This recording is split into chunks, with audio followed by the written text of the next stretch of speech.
The sun hadn't fully risen when Emma heard the knock at her door. It was soft, almost apologetic, the kind of knock that didn't expect an answer. She pressed her palm against the cold kitchen counter and steadied herself. 3 months had passed since her husband's funeral, and visitors had become rare. Most people in town had already delivered their casseroles and condolences. They'd moved on with their lives while she remained frozen in grief. She opened the door to find a man standing on her porch, hat in his hands. He was tall and weathered, with lines around his eyes that spoke of too many years under an unforgiving sun. His clothes were dusty from the road, and his boots had seen better days. Everything about him screamed transient, someone just passing through. "I'm sorry to bother you this early," he said, his voice low and respectful. "I saw your fence down by the road. Looks like it's been that way for a while. I was wondering if you might need some help fixing it." Emma's first instinct was to say no. She'd learned the hard way that accepting help often came with strings attached. But something in his eyes made her pause. They were honest eyes, tired but kind. She glanced past him toward the fallen fence that had been haunting her for weeks. Every time she looked at it, she felt the weight of all the things she couldn't manage alone. "I don't have much money to pay you," she said finally. "Wasn't asking for money," he replied. "Just a meal, maybe, if you can spare it. I'm good with my hands, and I've got time." That's how it started. That's how a drifter named Cole Matthews became part of Emma's world. She watched him from the kitchen window as he worked that first day, his movements efficient and practiced. He didn't waste motion or energy. By noon, he'd already repaired half the fence, working steadily in the growing heat without complaint.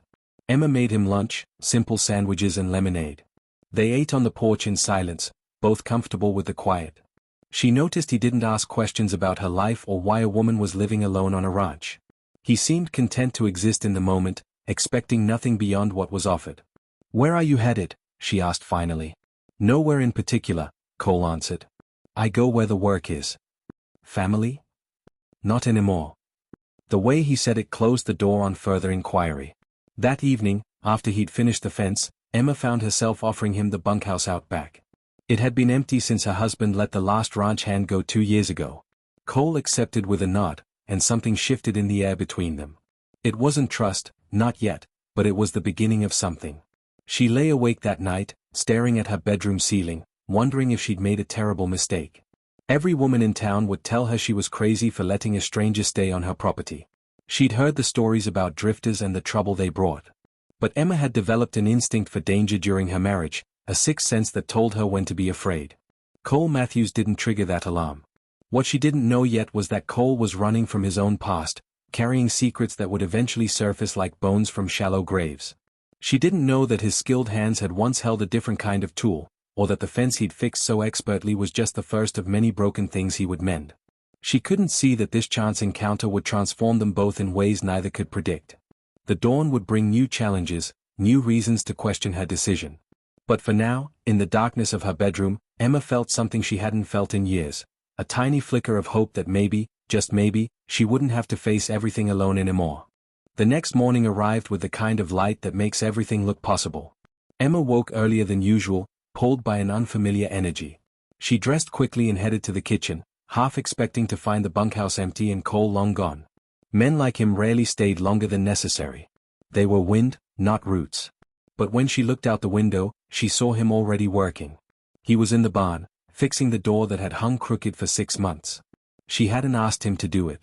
He'd simply seen something broken and decided to fix it. Over the next 2 weeks, Cole became a constant presence on the ranch.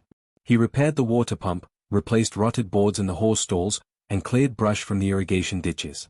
He worked from sunup to sundown, refusing payment beyond meals and a place to sleep. Emma found herself cooking more carefully, taking time with the food she prepared for him. It felt good to feed someone who appreciated it. But the town noticed. Of course they noticed. In a place like Silver Creek, everyone's business became everyone's entertainment. Sarah Henderson was the first to say something. She cornered Emma at the general store, her voice dripping with concern that didn't quite hide the judgment underneath. "Emma, honey, people are talking," Sarah said, clutching her shopping basket like a shield. "You've got a strange man living on your property. Nobody knows anything about him. Don't you think that's dangerous?" Emma felt her jaw tighten. "He's helping with repairs. But you don't know who he is, where he's from, what he might have done." Sarah leaned closer, her eyes wide with manufactured worry. Jim's cousin is a sheriff up in Montana. He could make some calls, check if this Cole person has a record. That won't be necessary, Emma said firmly. Thank you for your concern. But Sarah's words planted seeds of doubt. That night, Emma studied Cole more carefully over dinner. He ate quietly, thanking her for the meal as he always did. His manners were old-fashioned, respectful. Yet she realized she knew almost nothing about him. Where had he learned to work with such skill? Why was a man this capable drifting from place to place with no destination? Cole, she said carefully, you never talk about where you're from. His fork paused halfway to his mouth. For a moment, she thought he might ignore the question entirely. Then he set down his utensils and met her eyes. I had a ranch once, he said slowly. Up north, near the Canadian border. Raised cattle, had a small operation. My wife, Anna, she loved that place. We built it together from nothing. Emma noticed he spoke in past tense. What happened? She got sick. Cancer. The medical bills ate through everything we'd saved. I tried to hold on to the ranch, thought I could work my way out of the debt, but the bank didn't care about my plans. They took it all. His voice remained steady, but Emma saw the muscle working in his jaw. After Anna died, there wasn't anything left to stay for. So I started moving. I'm sorry, Emma whispered. We all carry something, Cole replied. Your load seems heavy too.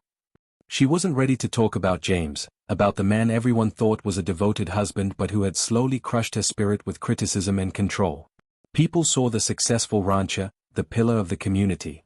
They hadn't seen the man who made her feel small and worthless, who isolated her from friends and family until she had no one. The conversation ended there, but something had shifted. They'd each shown a small piece of their pain, and that vulnerability created a fragile bridge between them. The trouble started 3 days later. Emma was in town picking up supplies when she ran into Marcus Webb, James's business partner. Marcus had always made her uncomfortable, the way his eyes lingered too long, the way he stood too close. Emma, we need to talk about the ranch, Marcus said, blocking her path to her truck. James and I had agreements. Financial arrangements. Now that he's gone, we need to settle things. My lawyer is handling the estate, Emma said, trying to step around him. Marcus grabbed her arm. This isn't about lawyers. James owed me money. A lot of money. That ranch is worth enough to cover it. Emma jerked her arm free. Don't touch me. You think you can just keep what's mine? Marcus's voice rose, drawing attention from passers-by. That ranch should be sold. The money should be split according to our partnership agreement. Emma's heart pounded. She'd gone through James's papers. There was no partnership agreement, no debt owed to Marcus. But she knew better than to argue in public. Contact my lawyer, she repeated and walked away, her hands shaking. When she got home, Cole was waiting on the porch. One look at her face and he stood up. What happened? She told him about Marcus, about the threats and demands. As she spoke, she saw something change in Cole's expression. The gentle ranch hand disappeared, replaced by someone harder, someone who'd faced down trouble before. This Marcus, Cole said quietly. He won't stop with words. I know. Emma sank into a porch chair. James always said Marcus was dangerous when he didn't get his way. Cole was silent for a long moment. Then he said something that surprised her. I'll stay. As long as you need me to. It wasn't a promise of forever. But it was a promise of protection, of solidarity. Emma looked at this drifter cowboy who had wandered into her life by accident, and she felt something crack open in her chest. It was terrifying and exhilarating all at once. Why? She asked. Why would you do that? Cole met her eyes. Because sometimes we get a chance to stand up when we didn't before. I'm not walking away from that chance again. Emma didn't fully understand what he meant, but she heard the conviction in his voice. Whatever demons Cole was running from, they taught him something about courage. And right now, she needed to borrow some of his. Marcus Webb returned to the ranch exactly 1 week later, but he didn't come alone. Emma was in the garden when she heard the trucks rumbling up the drive, 3 of them, kicking up clouds of dust in the afternoon heat. Her stomach dropped. She recognized Marcus's black pickup in the lead, followed by 2 more vehicles carrying men she didn't know. Cole appeared beside her almost instantly. He must have seen them coming from the barn. Get in the house, he said quietly. Lock the doors. No. Emma's voice was steadier than she felt. This is my property. I'm not hiding. Cole's jaw tightened, but he nodded. Then stay behind me. Marcus climbed out of his truck with the confidence of a man who believed he'd already won. The other men followed, 4 of them in total, all carrying themselves like hired muscle. They fanned out behind Marcus, making the threat obvious without saying a word. "Emma," Marcus called out, his smile sharp and cold. "I tried being reasonable. I came to town, spoke to you politely. But you don't seem to understand your situation." "I understand it perfectly," Emma replied. "You're trespassing. Leave my property." Marcus laughed. "Your property? That's funny. This ranch is built on money you don't have. James made bad investments, Emma. He was in deep with people who don't forget debts. I'm actually doing you a favor by offering to buy you out." "There are no debts," Emma said. "I've reviewed every document." "Not every document." Marcus's smile widened. "James kept some business private. And those private agreements? They're coming due." Cole stepped forward. "She asked you to leave." Marcus's attention shifted to Cole, his eyes narrowing. "And who's this? The new hired help? Emma, are you really that desperate? Taking in strays?" "I'm someone who recognizes a con when I see one," Cole said evenly. "Whatever you're selling, she's not buying." The air grew tense.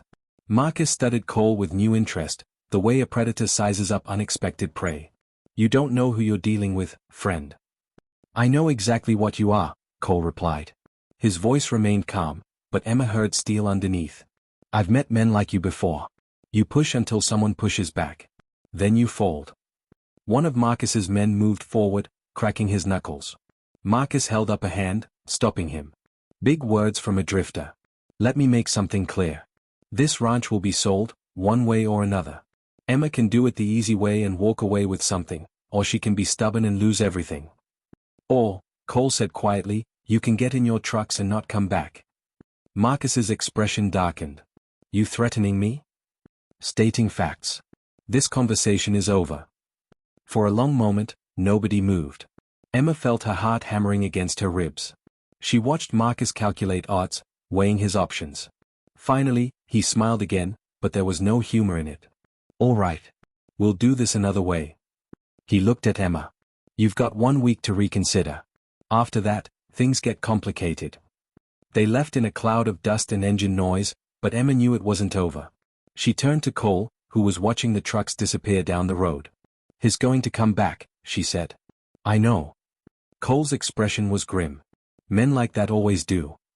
That night, Emma couldn't sleep. She kept hearing Marcus's voice, the casual certainty in his threats. Around midnight, she gave up and went to the kitchen. Through the window, she saw a light in the barn. Cole was awake too. She walked across the yard in her robe, finding him sitting on a hay bale, cleaning an old rifle. He looked up as she entered. "Couldn't sleep either?" he asked. Emma shook her head. "Cole, I need to know. Can you really stand up to men like Marcus? Because if this gets dangerous, I need you to be honest with me." Cole set down the rifle and stood. "Before the ranch, before Anna, I was in the Marines. 2 tours overseas. I faced worse than Marcus Webb and his hired thugs." He paused, choosing his words carefully. "But I also promised myself I was done with violence. That's why I've been drifting. Running from situations where I might have to be that person again. And now I realize running doesn't solve anything. It just means the next person faces the problem alone." He looked at her directly. "I won't let him hurt you, Emma. Whatever it takes." Emma felt tears sting her eyes. "Why do you care? You barely know me." "I know enough." Cole's voice softened. "I know you've been hurt before. I know you're stronger than you think. And I know that if I walk away now, I'll regret it for the rest of my life." Something passed between them in that moment, unspoken but profound. Emma realized that trust wasn't something you decided logically. It was something you felt in your bones, a certainty that defied explanation. "I need to tell you something," she said. "About James." They sat on hay bales in the dim barn, and Emma told him everything. About the emotional abuse, the control, the way James had systematically isolated her from everyone who cared about her. She told him about the times she'd thought about leaving and the fear that had kept her trapped. She explained how his sudden death from a heart attack had been both devastating and liberating. "The worst part," she whispered, "is that part of me was relieved when he died. What kind of person does that make me?" "A human one," Cole said gently. You survived something hard. There's no shame in feeling free. Marcus knew, Emma continued. He knew what James was like. That's why he thinks he can push me around. He thinks I'm still that scared woman. Are you? Emma looked at Cole, at this man who'd appeared at her door like an answer to a prayer she hadn't known she was praying. Not anymore. Cole smiled, and it transformed his face. Good. Because we're going to need that strength. They spent the rest of the night planning. Cole knew people, he said, guys he'd served with who owed him favors. By dawn, they had a strategy. Emma would contact her lawyer, push for a full investigation into James's business dealings. Meanwhile, Cole would make sure Marcus understood that this ranch was defended.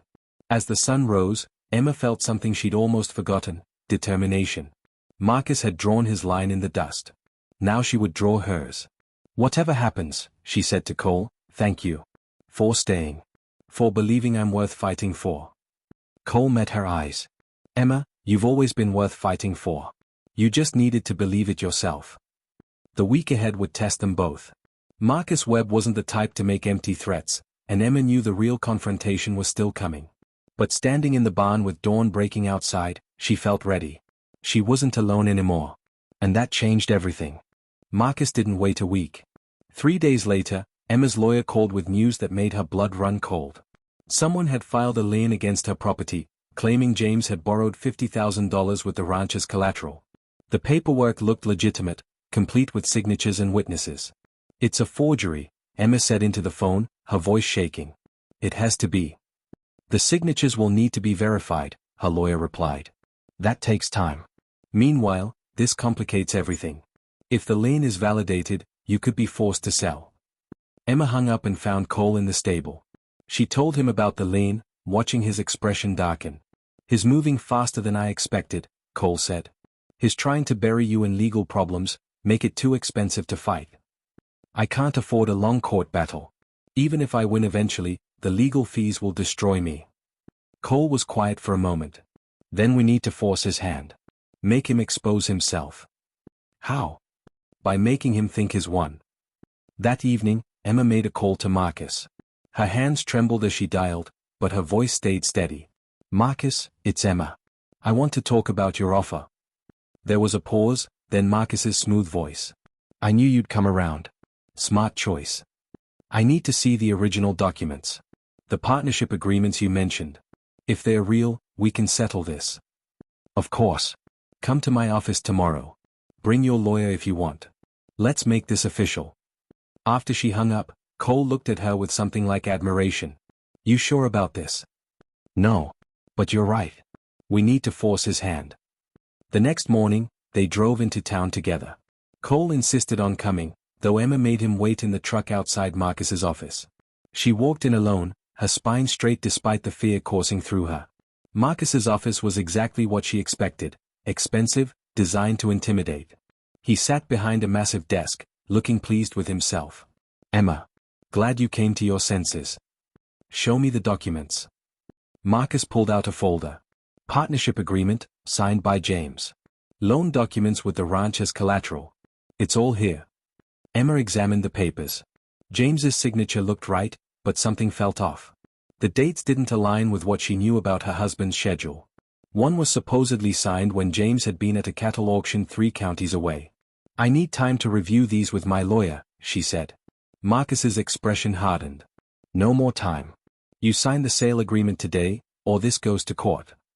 Then it goes to court. You can't afford that. Maybe not. But I can afford to tell the sheriff about your threats. About how you showed up at my ranch with armed men. About how you're trying to force me off my property. Marcus stood up, his facade cracking. You think Sheriff Dawson will help you? He and James were friends. He won't believe some widow's sob story over a respected businessman. Try me, Emma said. That's when things went wrong. Marcus moved around the desk faster than Emma expected.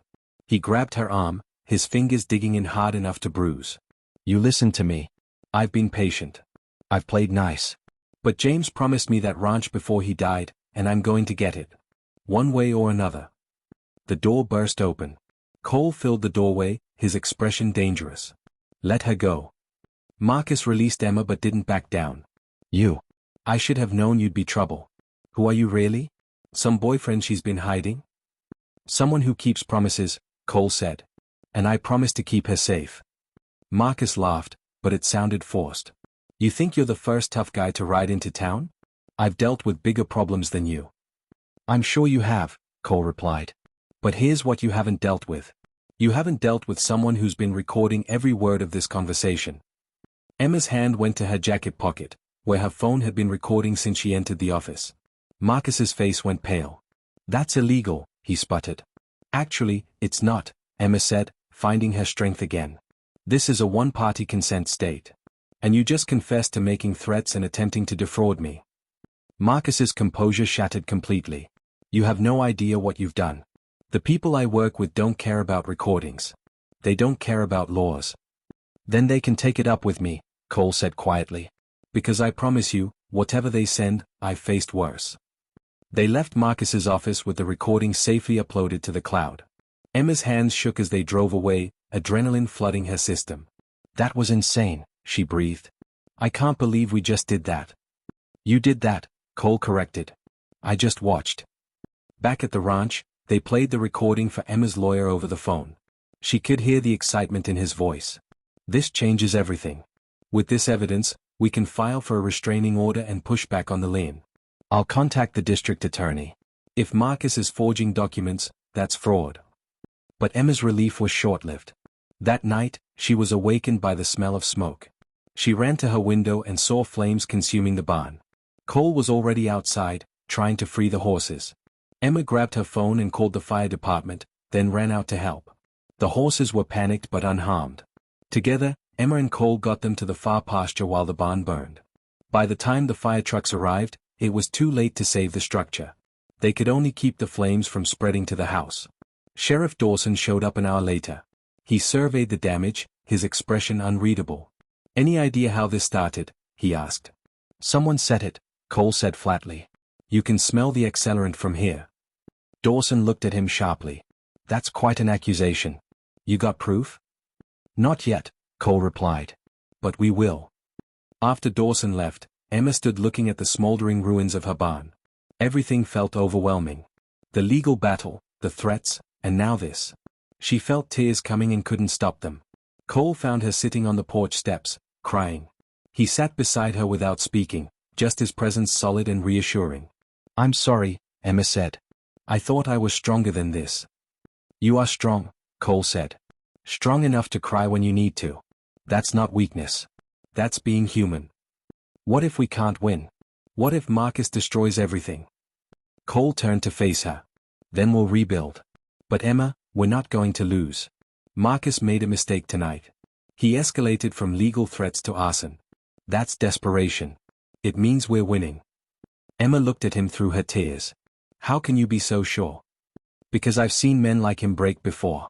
They push and push, thinking fear is power. But real strength? It's quieter. It's standing up after being knocked down. It's refusing to quit when quitting would be easier. He paused. You have that strength. I've watched you find it. Something shifted between them in that moment. Emma realized that somewhere in the chaos and fear, she'd stopped seeing Cole as a temporary presence.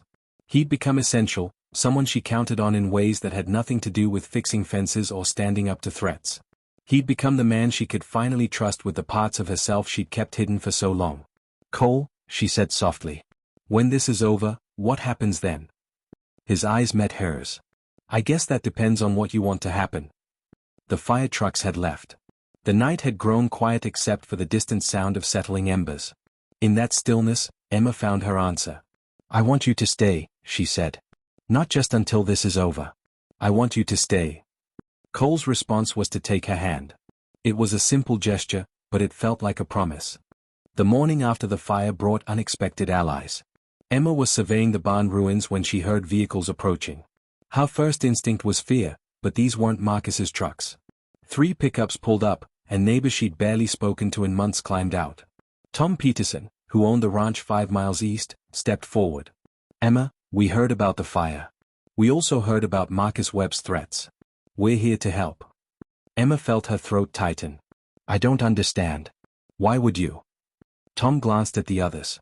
Because James wasn't the man everyone thought he was. Some of us knew. We should have said something, done something. We didn't. But we can help now.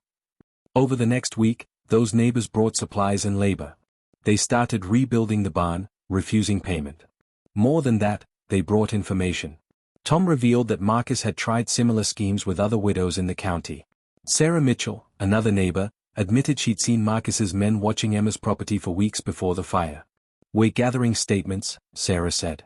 "Building a case that goes beyond just you. Marcus has made enemies." Meanwhile, Cole's contacts delivered their own results. A former Marine buddy who now worked in forensics examined the Lane documents and confirmed what Emma suspected. The signatures were forged, likely traced from real documents but created recently. The paper stock didn't match anything from the year the documents were supposedly signed. Emma's lawyer filed everything with the district attorney. The wheels of justice turned slowly, but they were turning. Marcus must have sensed his position weakening. He sent lawyers with new offers, each more desperate than the last. Emma refused them all. Then, 8 days after the fire, Sheriff Dawson returned to the ranch. His expression was different this time, almost apologetic. "Emma, I need to talk to you about James." They sat on the porch, the rebuilt barn visible in the background. Dawson looked uncomfortable. "I knew James was hard on you," he said finally. "I knew, and I looked the other way. Told myself it wasn't my business. I was wrong." He pulled out a folder. "When I started investigating Marcus, I found things. Financial records James kept hidden. Turns out your husband was laundering money for Marcus's construction business. When James died, Marcus panicked. He needed to control the ranch to hide the evidence." Emma felt dizzy. "James was a criminal?" "Looks that way. I'm sorry. I know that makes this harder." "Actually," Emma said slowly, "it makes it easier. It means none of this was my fault. None of what he did to me, none of how he made me feel. He was corrupt all along." Dawson nodded.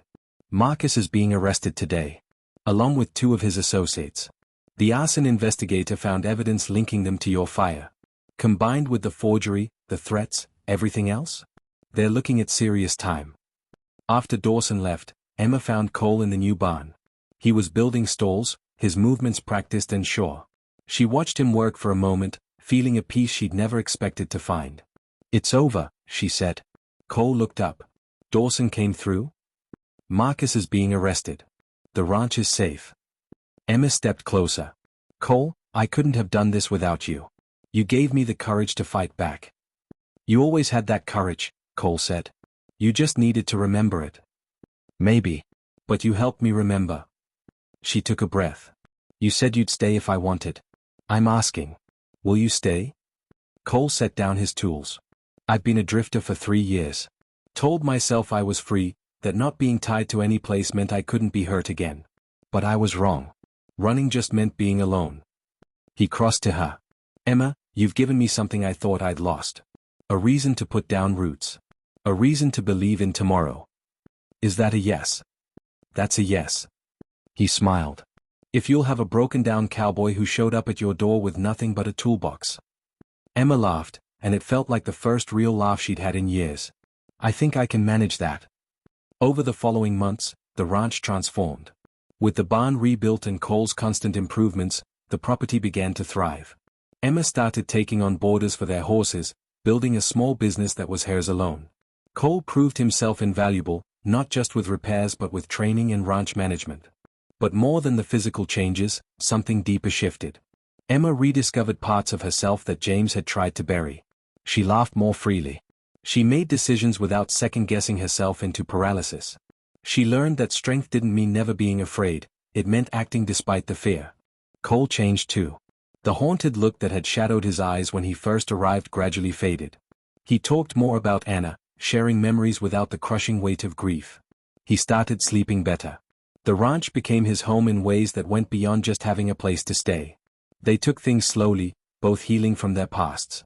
But 6 months after Marcus's arrest, on a cool autumn evening, Cole asked Emma to dinner in town. It was their first official date, though they'd been partners in every way that mattered for months. Sitting across from each other at the small restaurant, Emma marveled at how her life had changed. A year ago, she'd been trapped in a marriage that was slowly destroying her. Now she was free, strong, and sitting across from a man who saw her, truly saw her, and valued everything he saw. "What are you thinking?" Cole asked. That I thought you were just a drifter cowboy, Emma said. Someone passing through who'd be gone as soon as the wind changed. And now? Now I know you're the man I can finally trust. The man I choose. Not because I need someone to save me, but because I want to build something with you. Cole reached across the table and took her hand. I rode into your life with nothing but a beat-up truck and some tools. You gave me everything. A home. A purpose. A reason to stay. We gave each other everything, Emma corrected. In the months that followed, they made it official. Cole became a full partner in the ranch. They expanded the horseboarding business and added a training program. The ranch thrived in ways it never had under James's management. Sarah Henderson, who'd once warned Emma about the dangerous stranger, later admitted she'd been wrong. I guess we all judged that book by its cover, she said. Turns out Cole was exactly what you needed. But Emma knew it was more than that. Cole wasn't what she needed, he was who she chose. There was a difference. Need implied desperation, a filling of gaps. Choice implied strength, a decision made from wholeness. They married the following spring in a simple ceremony on the ranch, surrounded by neighbors who'd become friends. Standing under the arch Cole had built specifically for the occasion, Emma felt the weight of her past finally lift. Marcus was in prison. James's memory no longer haunted her. And Cole stood beside her, not as her savior, but as her partner. I do, she said, meaning it with every fiber of her being. I do, Cole echoed, his voice steady and sure. The reception lasted into the evening, with music and dancing and laughter. Emma caught herself smiling at nothing in particular, just happy to be alive, happy to be free, happy to have found this unexpected love. Later, as the sun set and the last guest departed, Emma and Cole stood on their porch looking out at the ranch. Everything they saw was theirs, built together through determination and trust. Do you ever regret it? Emma asked. Giving up the drifting life. Cole pulled her close. Not once. I was running from my past, but you helped me realize I should have been running toward my future instead. Emma leaned into him, feeling safe and strong and whole. She thought he was just a drifter cowboy, someone who'd fix her fence and move on. Instead, he'd helped her fix the broken parts of herself she thought were beyond repair. He'd shown her that trust wasn't something you lost forever, it was something you could choose to give again when you found someone worthy of it. And Cole had proven himself worthy in every way that mattered. The ranch stood solid under the stars, no longer a symbol of what she'd endured but of what she'd overcome. Every repaired fence, every rebuilt structure, every thriving animal represented a victory. Not just over Marcus or the memory of James, but over the fear that had once controlled her life. Emma had learned that sometimes the people we need most arrive unexpectedly, unannounced, with nothing but their willingness to stay. Cole had knocked on her door at dawn asking to fix a fence. He'd stayed to help her rebuild a life. And in doing so, they'd both found what they'd been searching for, a place to belong, a person to trust, and a love worth fighting for. The drifter cowboy had found his home. The broken widow had found her strength. Together, they'd found everything.